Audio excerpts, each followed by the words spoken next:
माघ माह के शुक्ल पक्ष की द्वादशी तिथि के दिन भीष्म द्वादशी मनाई जाती है। इस वर्ष बुधवार 24 फरवरी को यानी आज भीष्म द्वादशी का पर्व मनाया जा रहा है।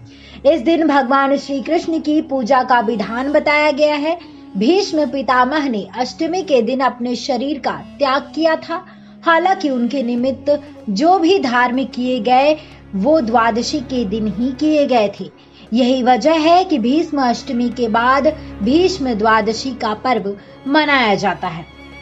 भीष्म द्वादशी पर पूजा मुहूर्त की बात की जाए तो भीष्म द्वादशी 24 फरवरी 2021 को बुधवार के दिन मनाई जा रही है, यानी कि आज द्वादशी तिथि 23 फरवरी 2021 को शाम 6:06 से शुरू होकर 24 फरवरी को 6:07 पर समाप्त।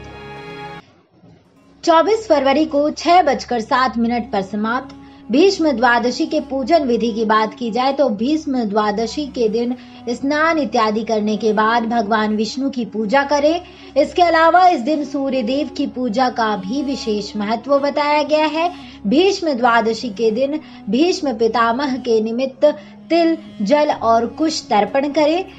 हालांकि यदि आप खुद किन्हीं कारणवश तर्पण नहीं कर सकते तो आप किसी जानकार और योग्य ब्राह्मण से ऐसा करा सकते हैं। इसके अलावा भीष्म द्वादशी के दिन अपने यथाशक्ति अनुसार ब्राह्मणों और जरूरतमंद लोगों को भोजन कराएं।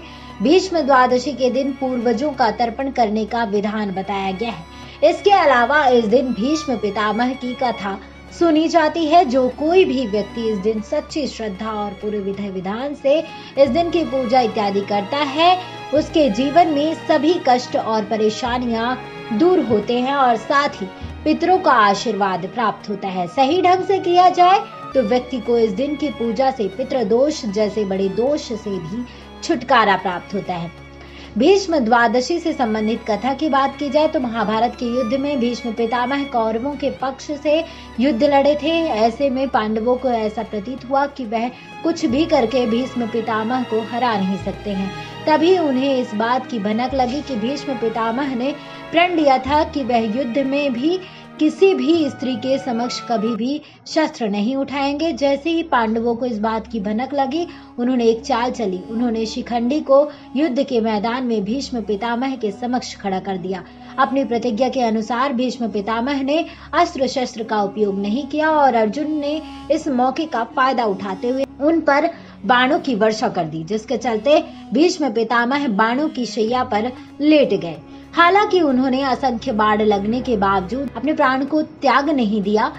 उन्हें इच्छा मृत्यु का वरदान प्राप्त था। ऐसे में उन्होंने सूर्य के उत्तरायण होने तक इंतजार किया।